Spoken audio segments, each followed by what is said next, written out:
Friends, आपका ICIT online classes के channel में बहुत बहुत स्वागत है। मैं संतोष कुमार गुप्ता आपका बहुत बहुत स्वागत करता हूं। इस चैनल को बनाया गया है कंप्यूटर के विभिन्न सब्जेक्ट्स को हिंदी भाषा में पढ़ाने के लिए, साथ साथ जो कंप्यूटर के पॉपुलर कोर्सेस हैं जैसे CCC, ओ लेवल, ए लेवल, पॉलिटेक्निक्स, बीटेक्स, उनके सिलेबस को समझाने के लिए। फ्रेंड्स, अगर आपको मेरा वीडियो अच्छा लगे तो आप मेरे वीडियो को लाइक करिए। लाइक करने के बाद आप सब्सक्राइब बटन को सेलेक्ट करिए, आप बेल आइकन को लीजिए, जिससे मैं कोई नया वीडियो बनाऊं तो उसका अलर्ट आपको तुरंत मिल जाया करे। तो चलिए फ्रेंड्स, आज का क्लास मैं स्टार्ट करता हूं।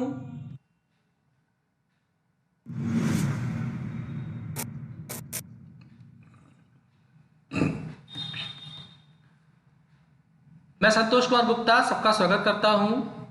आज पाइथन के बारे में ही हम लोग चर्चा करेंगे। तो इससे पहले हम लोगों ने पाइथन के जो डेटा स्ट्रक्चर होते हैं, जैसे लिस्ट था, टपल था, सेट्स थे, डिक्शनरी थे, हम लोगों ने इनकी चर्चा करी और इनका क्या अंतर है, क्या डिफरेंस होता है, ये हम लोगों ने जाना। आज हम लोग चर्चा करेंगे पाइथन में फंक्शन के बारे में। तो पहले थ्योरेटिकली हम लोग जान लेते हैं कि फंक्शन क्या होता है, इसके बेनिफिट क्या होते हैं, इसके सिंटैक्स क्या होते हैं, ये कितने प्रकार का होता है। फिर हम लोग सीधे पाइथन के आईडीई में चलेंगे और वहाँ पर प्रोग्राम्स को कंपाइल करके देखेंगे। तो देखिए, फंक्शन जो होता है ये बहुत ही महत्वपूर्ण पार्ट होता है किसी भी प्रोग्रामिंग लैंग्वेज का। फंक्शन जो होता है इसका बेनिफिट ये होता है कि अगर कोई कोड है तो उस कोड को एक तो आप ऑर्गेनाइज्ड मैनर में लिख सकते हैं, और अगर वो कोड दोबारा यूज हो रहा है, उसकी आवश्यकता दोबारा हो रही है, तो उसे आप रीयूजेबल कर सकते हैं। तो फंक्शन के बहुत बड़े फायदे होते हैं। सबसे बड़ा फायदा तो ये होता है कि अगर बड़ा सा प्रोग्राम है तो आप उसे छोटे छोटे मॉड्यूल में, पीस में डिवाइड कर सकते हैं। छोटे छोटे पार्ट में हो जाएगा तो उसको ट्रेस करना, डिबगिंग करना आसान होगा, और उससे रीयूजेबिलिटी आएगी कि आप जब चाहें तो उसे आप प्रयोग में ला सकते हैं। जैसे उदाहरण के रूप में एक लॉजिक होता है प्राइम नंबर का। तो आपको लगा कि प्राइम नंबर एक लॉजिक है जिसकी ज़रूरत हमें बहुत ज़्यादा पड़ती है।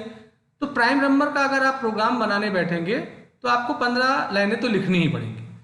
तो अगर आप प्लान कर रहे हैं कि इसका हम एक कोड लिख के सेव रखें और जब भी इसकी ज़रूरत हो तो हम इसको कॉल कर लें, तो उसके लिए आप फंक्शन बना सकते हैं। तो फंक्शन का बेनिफिट ये है कि जिस प्रोग्राम में आप हैं उसमें तो आप कॉल कर ही सकते हैं, साथ साथ किसी अनदर प्रोग्राम में भी हम लोग फंक्शन को कॉल कर सकते हैं। हमारा जो फंक्शंस होता है ये दो प्रकार का होता है, एक बना बनाया होता है और एक हम लोग बनाते हैं। तो जो हमारे द्वारा बनाया हुआ फंक्शन होता है उसे यूजर डिफाइन फंक्शंस के नाम से जाना आता है, जो कि हम बनाते हैं। और जो पाइथन के साथ आपको इंटरप्रेटर के साथ मिल जाता है उसे हम लोग बिल्ट इन फंक्शन बोलते हैं। ऐसे आप प्रिंट है, रेंज है, ऐसे बहुत सारे फंक्शंस आपने यूज किए, तो वो सारे बने बनाए थे, ये लाइब्रेरी फंक्शन है। तो हम लोग डिस्कशन यही करेंगे कि हम कैसे खुद कोई फंक्शन बनाएं। अब यहाँ पे चर्चा हो रहा है कि फंक्शन का फायदा क्या होता है। तो हमारे पाइथन में फंक्शन के बहुत सारे फायदे हैं। पहला फायदा ये है कि फंक्शन के मदद से अगर कोई लॉजिक है, कोई कोड है जो बार बार आ रहा है, तो उसको आपको लिखना बार बार नहीं होगा। इससे आप जब भी चाहें, जितनी भी बार चाहें, उसको प्रोग्राम में कॉल कर सकते हैं। और अगर आपका कोई बड़ा प्रोग्राम है तो उसे छोटे छोटे पीस में कर लेंगे तो उसको डिबग करना, ट्रेस करना, ट्रैक करना आसान होगा, रीयूजेबिलिटी आएगी।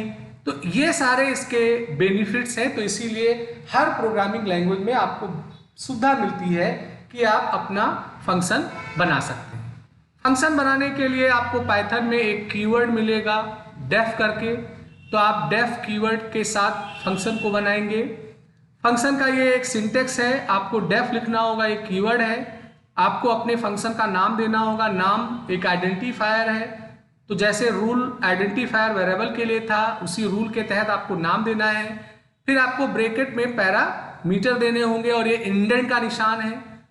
इस इंडेंट के अंदर जो ब्लॉक में आप स्टेटमेंट लिखेंगे उस इस फंक्शन के ब्लॉक यानी बॉडी में होगा, और आपको जो वैल्यू रिटर्न करानी है उसकी बात यहाँ पे होगी। तो ये एक बेसिक सिंटेक्स है जो अभी हम लोग प्रैक्टिकली भी देखेंगे कि कैसे यूज होता है, तो वो और ज़्यादा क्लियर होगा। अब हमारा फंक्शन जब है तो हमने अगर फंक्शन को बना लिया है तो फंक्शन को हम लोग कॉल भी करेंगे। कैसे करेंगे? सिंपल, आपको फंक्शन का नाम याद होना चाहिए, तो जिस फंक्शन को आपको कॉल करना है आप फंक्शन का नाम लिख देंगे, और अगर उसका कोई आर्गुमेंट है तो उस पैरामीटर को हमें यहाँ पास करना पड़ेगा।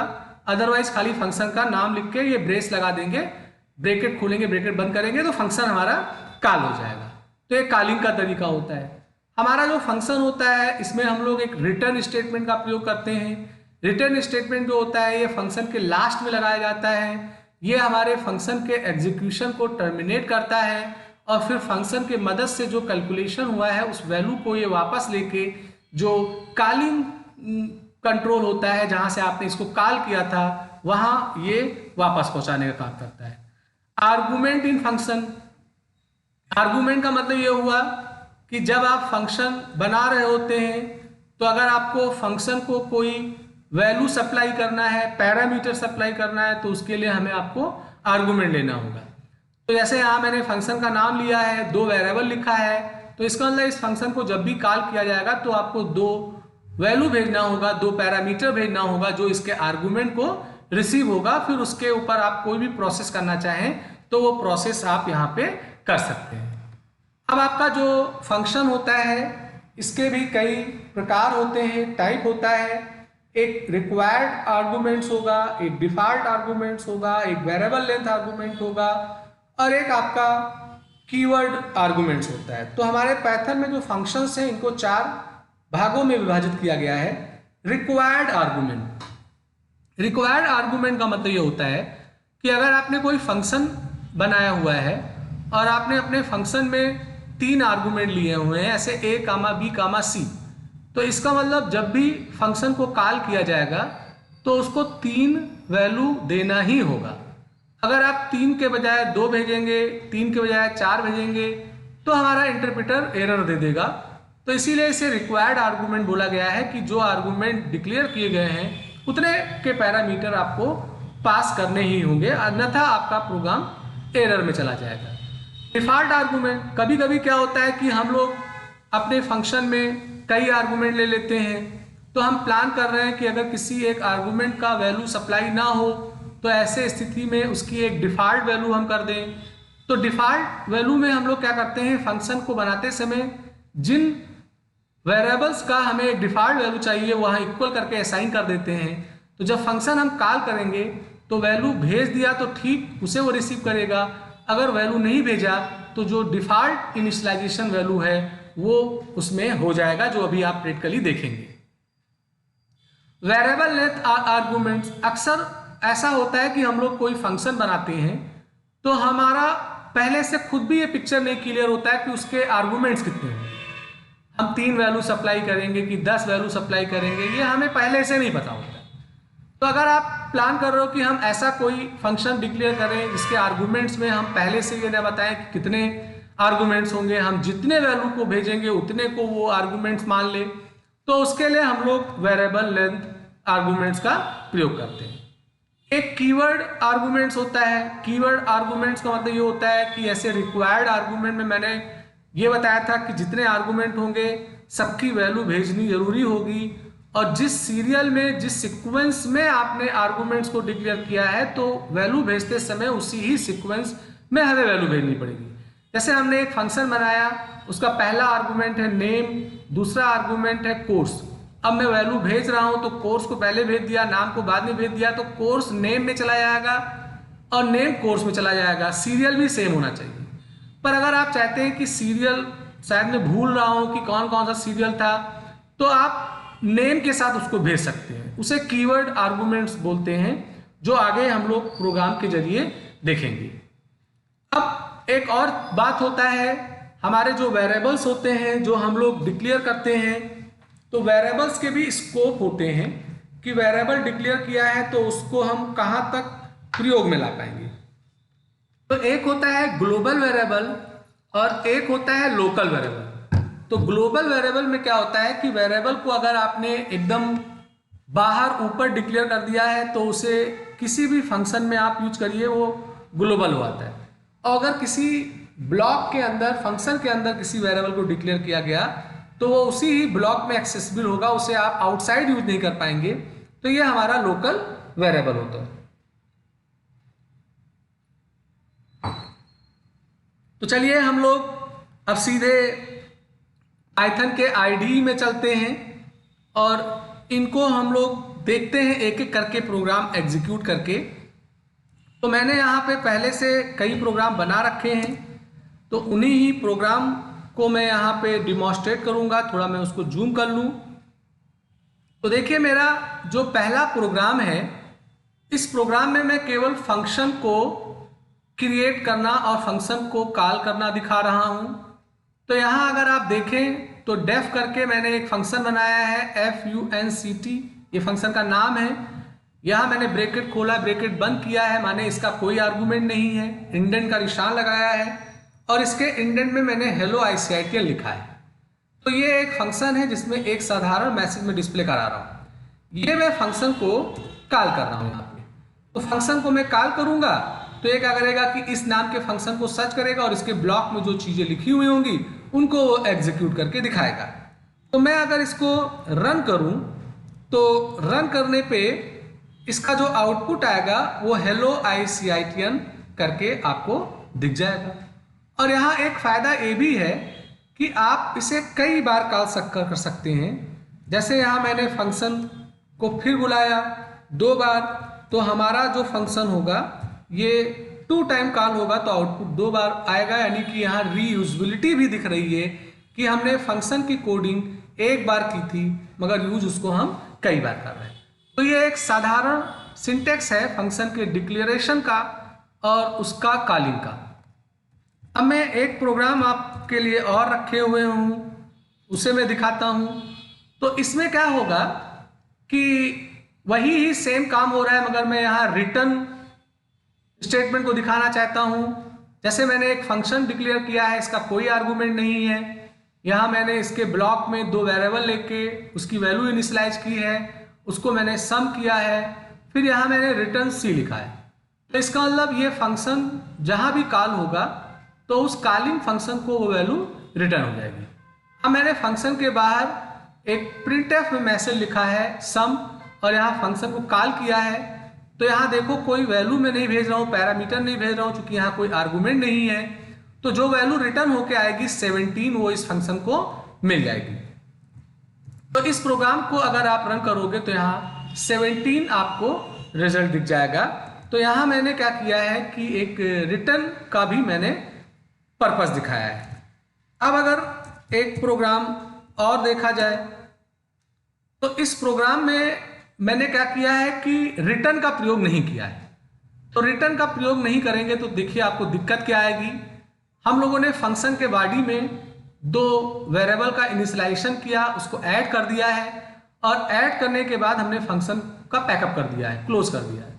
तो यहाँ मैं फंक्शन को कॉल कर रहा हूँ तो ये फंक्शन में जाएगा तो, पर वहाँ कोई रिटर्न स्टेटमेंट यूज नहीं हुआ है, इसलिए कोई भी वैल्यू वो लेके वापस नहीं आएगा। तो ऐसे स्थिति में आपको जो आउटपुट आएगा वो नन आएगा। नन बोलने का मतलब ये हुआ कि वहां से कोई वैल्यू आप रिटर्न नहीं करा रहे हैं। तो यहाँ अनिवार्य होगा कि आपको क्या लिखना पड़ेगा, रिटर्न C लिखना पड़ेगा। तो अब अगर आप प्रोग्राम को रन करेंगे तो आपको नन ना दिख के आपको 17 रिजल्ट दिख जाएगा। तो ये एक तरीका है कि फंक्शन में हम रिटर्न लगाएंगे तो क्या बेनिफिट होगा, नहीं लगाएंगे तो क्या घाटा होगा। अब आपको एक प्रोग्राम में और दिखा रहा हूं। इस प्रोग्राम में मैं आर्गुमेंट्स का प्रयोग कर रहा हूं। तो अगर आप देखें तो यहां मैंने एक फंक्शन बनाया है और उस फंक्शन का नाम मैंने funct लिया है और यहाँ ब्रैकेट में नेम लिखा है। तो नेम इसका आर्गुमेंट हो गया। इसका मतलब इस फंक्शन को जब भी कॉल किया जाएगा तो एक वैल्यू जो आप भेजोगे वो इस वेरिएबल को रिसीव होगा और उसी वेरिएबल को देखिए यहाँ मैंने प्रिंट करा दिया है। तो देखिए अब जब मैं फंक्शन को कॉल करूंगा तो नेसेसरी होगा कि कोई एक वैल्यू दिया जाए। अगर वैल्यू डबल कोटे सिंगल कोटे में होगी तो स्ट्रिंग हो जाएगी, अगर बिना कोटे की होगी तो वो इंटीजर हो जाएगी। तो मैंने यहाँ संतोष कुमार गुप्ता लिखा है, तो ये संतोष कुमार गुप्ता पैरामीटर कहलाएगा। जब आप फंक्शन के थ्रू वैल्यू भेजते हैं तो पैरामीटर होता है और जिसे वो मिलेगा वो आर्गुमेंट्स होता है, तो संतोष कुमार गुप्ता इस नेम को रिसीव होगा, उसी को वो प्रिंट कर देगा। तो इसे अगर आप एग्जीक्यूट करके देखिए तो आपको संतोष कुमार गुप्ता आउटपुट यहाँ पर दिख जा रहा है। तो मैंने यहाँ पर अगर एक आर्गुमेंट लिया है तो एक वैल्यू भेजेंगे, अगर दो लिया है तो दो भेजेंगे। ऐसा नहीं कि एक लिया तो दो भेज दें, दो लिया तो एक भेज देंगे, इसीलिए इसे रिक्वायर्ड के कैटेगरी में रखा आता है। अब अगला मैं एक प्रोग्राम दिखा रहा हूं आपको। इसमें मैं वही ही सेम काम को कर रहा हूं आर्गुमेंट में, पर यहाँ एक कैलकुलेशन का मैं काम कर रहा हूं। तो यहाँ मैंने फंक्शन के आर्गुमेंट में ए और बी लिया है, ए बी को ऐड किया है और उसका सम प्रिंट किया है, रिटर्न मैंने यूज कर रहा हूं। तो अब मैंने फंक्शन को जब कॉल किया तो 10 और 7 मैंने भेजा, तो 10 ए को रिसीव होगा, 7 बी को रिसीव होगा, तो उसी को ऐड करके उसका जो रिजल्ट्स होगा वो आपको दिख जाएगा। तो यहाँ आपको 17 इसका रिजल्ट दिख जा रहा है। तो ये एक आर्गुमेंट्स वाला प्रोग्राम था जो मैंने आपको दिखाया। अब यहाँ पर रिटर्न के माध्यम से मैं काम कर रहा हूं और इनपुट भी करा रहा हूं वैल्यू को। जैसे यहाँ मैंने फंक्शन में ए और बी दो आर्गुमेंट लिया है, दोनों को ऐड करके रिटर्न कर दिया है। अब मैं आउटसाइड फंक्शन ए की वैल्यू इनपुट करा रहा हूं, बी की वैल्यू इनपुट करा रहा हूं। तो दो वैल्यू जो आप इनपुट करोगे वो उस फंक्शन को सप्लाई होगा और जो रिजल्ट होगा वो रिटर्न होके यहाँ वापस आएगा, तो आपको उसका सम दिख जाएगा। तो इस प्रोग्राम को चलाने पे आपको दो वैल्यू देना है। ऐसे मैंने 10 दिया, मैंने 7 दिया, तो 17 उसका आंसर दिख गया। तो इस तरीके से आप फंक्शन में वैल्यू भी इनपुट करके उसके ऊपर काम कर सकते हैं। अब एक प्रोग्राम मैं आपको और दिखाता हूं। ये रिक्वायर्ड आर्गुमेंट, अभी तक जितने भी प्रोग्राम बन रहे थे आर्गुमेंट वाले वो रिक्वायर्ड वाले थे। तो रिक्वायर्ड में मैं ये दिखाना चाहता हूं कि मैंने फंक्शन में ए और बी दो आर्गुमेंट लिया है। अब फिलहाल यहाँ जोड़ करके रिटर्न कर रहा हूँ, वैल्यू इनपुट करा रहा हूँ, मगर जब मैंने फंक्शन को कॉल किया है तो केवल एक ही पैरामीटर में भेज रहा हूँ। तो चूंकि इस फंक्शन में दो आर्गुमेंट है, भेज में एक रहा हूँ, तो इसको जब आप रन करेंगे तो आपका इंटरप्रेटर एरर दे देगा। अभी चूंकि ये इंटरप्रेटर है तो जितनी लाइनें सही हैं वहां तक तो वो कंपाइल करेगा। तो कंपाइल हुआ, पर यहाँ देखिए लास्ट में आपको वो एरर शो कर दे रहा है कि आपका एक आर्गुमेंट मिसिंग है। तो इसे रिक्वायर्ड आर्गुमेंट इसीलिए बोला आता है कि आपने अगर दो आर्गुमेंट लिया है तो दो ही भेजना होगा, ना कि उससे कम ना कि उससे ज्यादा। तो ये आपका रिक्वायर्ड होगा और इसका सीरियल भी वही होना चाहिए। जैसे मैंने यहाँ ए कामा बी लिखा है तो पहले वाले की वैल्यू पहले को जाएगी, दूसरे वाले की वैल्यू दूसरे को जाएगी। इसे रिक्वायर्ड बोलते हैं। अब एक आठवां प्रोग्राम हमारे पास है, ये डिफॉल्ट आर्गुमेंट है। तो डिफॉल्ट में अगर आप देखो तो यहाँ मैंने इस फंक्शन के आर्गुमेंट में ए कामा बी इक्वल 7 लिखा है। तो इसका मतलब ए की वैल्यू तो भेजनी ही है, बी की वैल्यू भी भेज सकते हो आप, जो भेजोगे वो यहाँ ओवरराइट हो जाएगा। पर अगर नहीं भेजोगे तो बाय डिफॉल्ट उसकी वैल्यू 7 हो जाएगी। तो यहाँ मैंने जानबूझ करके एक ही वैल्यू इनपुट कराया है और एक ही वैल्यू भेजा है। तो जो वैल्यू मैं इनपुट करके भेजूंगा वो ए को जाएगा और बी की वैल्यू जो होगी वो बाय डिफॉल्ट 7 ही होगी। तो यहाँ मैं एक वैल्यू दे रहा हूँ 2, तो आप देखो तो डिफॉल्ट वैल्यू इसकी 9 यहाँ पे हो गई। और अगर मैं यहाँ पर कोई दूसरी वैल्यू भी भेज दूं, जैसे मान लो मैंने कामा करके यहाँ 9 लिख दिया, तो 9 लिखने का मतलब ये हुआ कि जो 7 था उस पर ये ओवरराइट हो जाएगा। करके देख लेते हैं। तो यहाँ मैंने 2 दिया तो यहाँ देखिए 11 आ गया। तो अगर आप कोई वैल्यू भेज देते हो तो वो ओवरराइट हो जाएगा, नहीं भेजोगे तो वो डिफॉल्ट वैल्यू ले लेगा। तो ये हमारा डिफॉल्ट हुआ था। अब मेरा 9वां प्रोग्राम जो है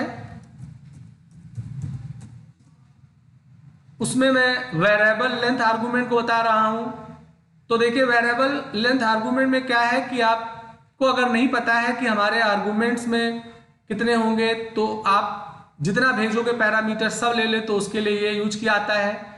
तो यहाँ मैंने एक फंक्शन बनाया है और इसमें एस्ट्रिक का निशान लगा के कोई एक आइडेंटिफायर का नाम लिखा है। एस्ट्रिक का निशान ये बता रहा है कि ये वेरिएबल लेंथ है। तो अब मैंने जब इस फंक्शन को कॉल किया तो 1 2 3 वैल्यू में भेज रहा हूं, तो तीनों इसके अंदर चला जाएगा और ये एज ए टपल स्टोर हो जाएगा। और मैंने यहाँ पे इसका डेटा टाइप प्रिंट किया है और फॉर लूप चला के उनकी वैल्यू को फेच किया है। तो चाहे 3 भेजो, चाहे 300 भेजो, चाहे 1 भेजो, वो इसको रिसीव होगा। तो यहाँ मैं रन करूँ तो रन करने पे पहले देखिए उसका डेटा टाइप वो बता रहा है कि ये टपल है, और जो मैंने 3 कोर्सेज के नाम भेजे थे वो तीनों कोर्सेज के नाम यहाँ पे आ गए। तो ये आपका होता है वेरिएबल लेंथ। तो यहाँ हमें आर्गुमेंट को बार बार नहीं लिखना होता है, पैरामीटर चाहे जितना आप पास करेंगे वो सारा इसमें टपल के फॉर्म में स्टोर हो जाता है। अब मैं आपके लिए एक 10वां प्रोग्राम लेके आ रहा हूं। ये आपका कीवर्ड आर्गुमेंट है। कीवर्ड आर्गुमेंट मतलब जैसे ये नेम, कोर्स, एज, ये 3 आर्गुमेंट है। तो जब भी फंक्शन को कॉल किया जाएगा तो 3 वैल्यू देना अनिवार्य होगा और उनका सीक्वेंस भी सेम होना चाहिए। पर अगर आप देखो तो यहाँ मैं पहले एज भेज रहा हूँ, फिर नेम भेज रहा हूँ, फिर कोर्स भेज रहा हूँ। तो अगर मैं यहाँ केवल 46 लिखता तो वो नेम को चला आता, केवल संतोष लिखता तो वो कोर्स को चला आता, पीएचडी लिखता तो वो एज को चला आता। पर मैंने यहाँ नाम यूज कर लिया, तो नाम वही होना चाहिए जो ऊपर नाम लिया आपने। तो यहाँ एज 46 लिखा है तो ये एज वाले आर्गुमेंट को जाएगा, ये नेम वाले को जाएगा, ये कोर्स वाले को जाएगा। तो इसी को कीवर्ड आर्गुमेंट बोलते हैं, क्योंकि यहाँ हम लोग नेम के साथ अपने पैरामीटर को पास करते हैं तो वो जजमेंट ले लेता है कि कहाँ पे कौन जाना है। तो देखिए उसी ही पर्टिकुलर सीरियल में हमारा ये प्रिंट हुआ है। अगर मैं यहाँ पे इसको हटा दूं, चलिए हटा देते हैं। तो अगर मैं यहाँ पे नेम को ना यूज करूँ, केवल 46 लिख देता हूँ। 46 लिखने के बाद मैं यहाँ नाम दे देता हूँ, और नाम देने के बाद मैं यहाँ पे केवल कोर्स लिख देता हूँ। तो ये रिक्वायर्ड आर्गुमेंट तो हुआ, पर ये सीरियल जिस ऑर्डर में होगा उसी ऑर्डर में चला जाएगा। नहीं, नेम में आपको 46 दिख जाएगा। अब अगर इस प्रोग्राम को रन करो आप तो देखो 46 नेम में आ रहा है, कोर्स में संतोष आ रहा है, एज में पीएचडी आ रहा है। तो अगर आप सीरियली नहीं दोगे तो वैल्यू गलत आएगी, पर अगर नाम के साथ आप भेजेंगे तो वो कीवर्ड आर्गुमेंट हो जाता है। तो ये आपका एक प्रोग्राम था जो मैंने आपको दिखाया। अब मैं थोड़ा लोकल और ग्लोबल वेरिएबल की बात कर लूँ। तो अगर आप देखो तो यहाँ पर मैंने एक फंक्शन यूज किया है, इसमें a की वैल्यू 10 देके उसको प्रिंट किया है। फिर मेरा फंक्शन का काम खत्म, मैंने फंक्शन को कॉल किया तो 10 प्रिंट हो जाएगा। अब मैंने फंक्शन के आउटसाइड a को प्रिंट करने का काम किया है, तो a चूंकि इस फंक्शन का पार्ट था, आउटसाइड इसे हम यूज नहीं कर सकते हैं, तो यहाँ हमारा इंटरप्रेटर हमें एरर दे देगा। तो देखिए पहले 10 तो उसमें प्रिंट किया, फिर यहाँ ये बता रहा है कि a इज नॉट डिफाइंड। तो ये आपका जो हो गया ये लोकल डिक्लेरेशन हो गया। अब मैं अगर ग्लोबल की बात करूं तो ग्लोबल में क्या होता है कि देखिए आप एकदम बाहर ही एक वेरिएबल ले लिए, ऐसे a = 10, तो इसे हम फंक्शन में भी यूज कर रहे हैं और फंक्शन के आउटसाइड भी यूज कर रहे हैं, क्योंकि ये किसी का पार्ट नहीं है, एकदम ग्लोबल मैंने डिक्लेयर किया है। तो दोनों जगह पे इसका प्रयोग होगा, तो 10-10 दोनों का भी मैसेज आ जाएगा। तो फ्रेंड, इस तरीके से मैंने आपको फंक्शंस के बारे में बताया कि पाइथन में फंक्शंस क्या होते हैं, उसके बेनिफिट क्या होते हैं, कितने टाइप के होते हैं। तो अगर आपको मेरा वीडियो अच्छा लगा हो तो इसे लाइक करिए, इसे शेयर करिए, सब्सक्राइब करिए, बेल आइकन को सेलेक्ट करिए, जिससे आपको नए वीडियो का अलर्ट तुरंत मिल जाया करे। Thank you.